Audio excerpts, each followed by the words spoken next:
libre d'être soi.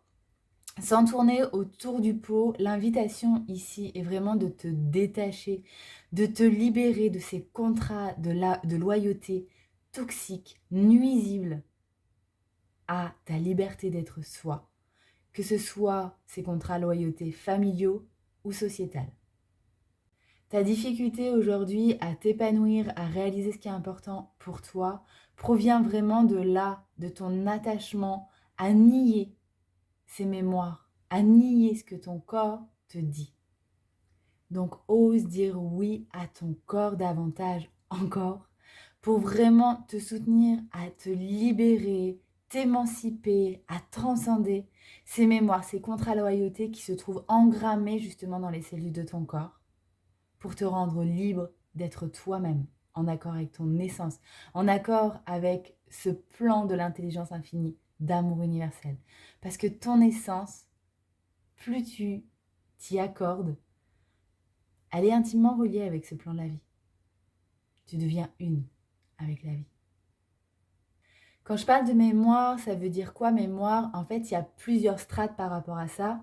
Il y a les mémoires de ta vie depuis ta conception, il y a les mémoires transgénérationnelles, donc en lien avec ta lignée, et il y a les mémoires en fait finalement de l'inconscient collectif et collectif féminin qui joue finalement à travers toi. Parce que passé, présent, futur n'existe pas, c'est une illusion. En fait, tout est présent à la fois, c'est ce qu'on appelle finalement ce champ quantique ou cet être multidimensionnel que nous sommes. En Ayurveda, comme tu as pu le constater quand je le partage, on est vraiment composé de ce corps physique.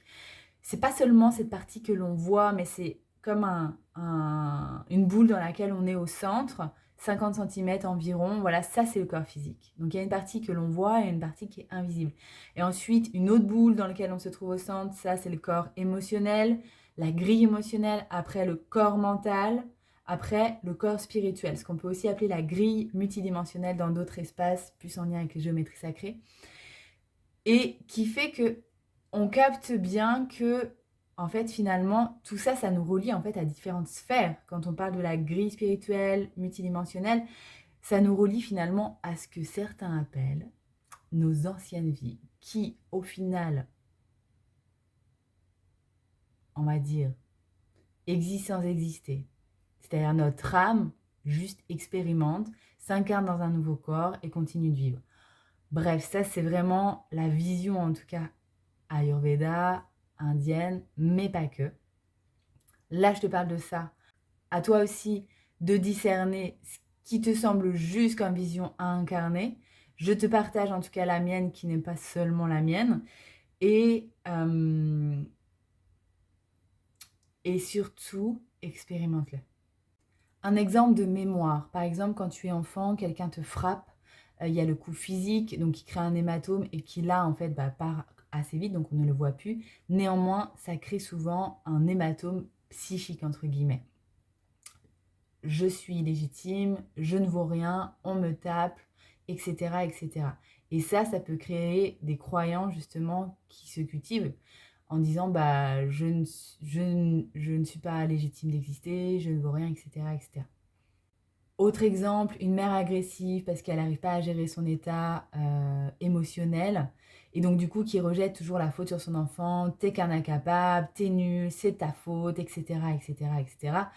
Tout ça, c'est des coups clairement psychiques que l'enfant vulnérable accepte en fait, pour la majorité du cas. Accepte de se dire, oui c'est vrai, je ne vaux rien, je ne vaux pas la peine d'exister, je suis nul, je dois me faire tout petit, etc., etc., etc. Tant de mémoires qui peuvent s'imprimer selon les événements vécus dans notre histoire. Là, je vais vraiment parler davantage sur notre histoire, parce que sinon, il faudrait encore une voire deux autres vidéos si on va sur les mémoires transgénérationnelles ou de l'inconscient collectif.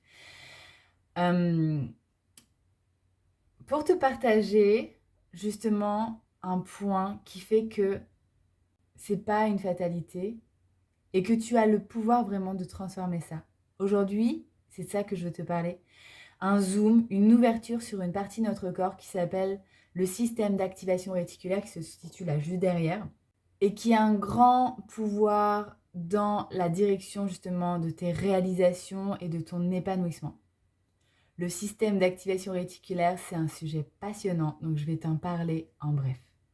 C'est un ensemble en fait de fibres neuronales qui jouent notamment un rôle intermédiaire entre les informations extérieures et notre cerveau.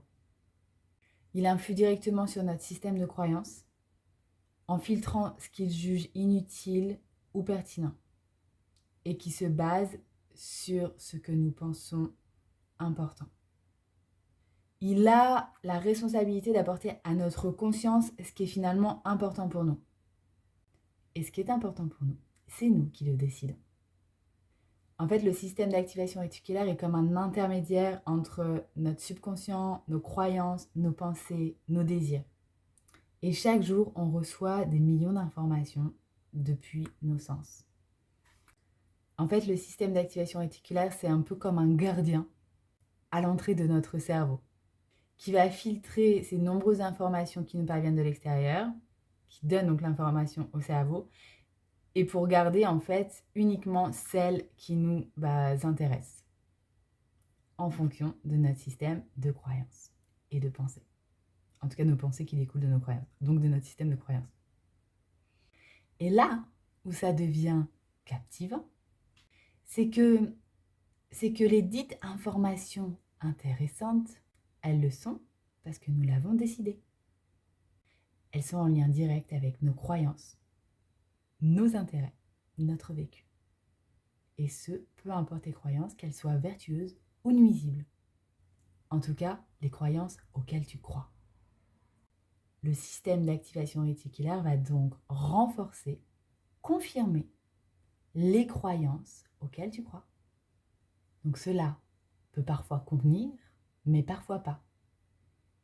Puisqu'il nous envoie les informations qui vont dans le sens de ce que l'on croit, eh bien on pense avoir raison et on continue dans la voie initialement choisie.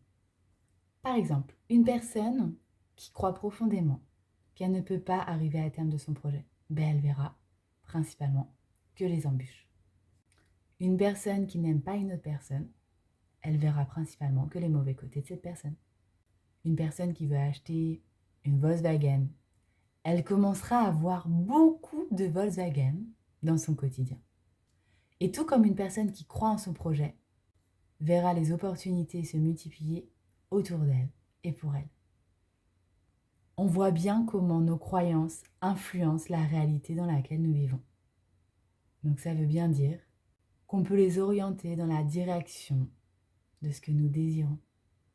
Et ça te met dans ton pouvoir, chère souveraine. Tu peux devenir co-créatrice de ta destinée et non plus juste la subir. Donc tu peux décider consciemment de modifier pas à pas tes croyances, tes intérêts vers ce que ton cœur désire profondément.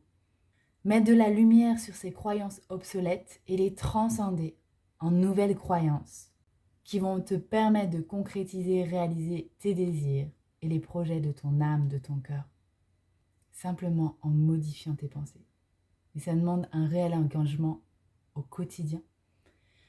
Parce que concrètement, si je prends l'exemple de cet enfant avec cette mère agressive qui rejetait la faute constamment sur lui parce qu'elle n'était pas responsable de ses émotions, cet enfant qui à un moment donné a accepté en fait de dire oui à cette croyance je suis nul. Pourquoi ?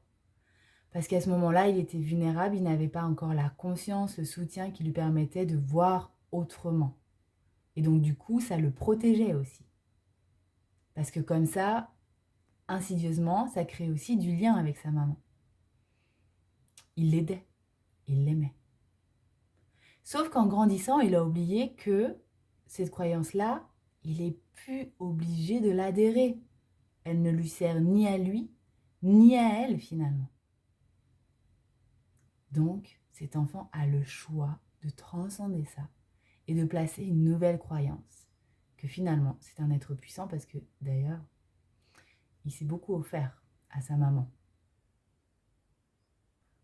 En tout cas, nourrir tes rêves, nourrir tes objectifs, te mettre en action chaque jour pour transcender justement ces croyances obsolètes en croyances vertueuses, c'est la clé pour te rendre libre d'être toi-même et de pouvoir concrétiser, manifester ce que ton cœur désire vraiment. Donc, à toi de jouer. Déjà, avec tout ce que tu as là, clé en main, tu as de quoi faire. À partir du moment où vraiment tu implémentes. Implémenter, ça veut dire quoi? C'est-à-dire que les informations que tu reçois, tu les intègres, tu les mets en place en action dans ton quotidien, en toi, dans ton corps, dans tes pensées. Déjà, en faisant vraiment ça chaque jour, ça va créer effet boule de neige.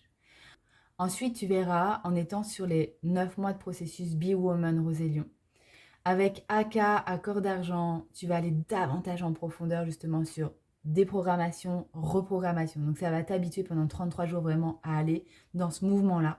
Et ensuite sur la deuxième partie avec le royaume de jouissance divine, à un moment donné, je t'offre un outil clé en main pour encore plus en profondeur, transcender et créer un système vertueux en toi.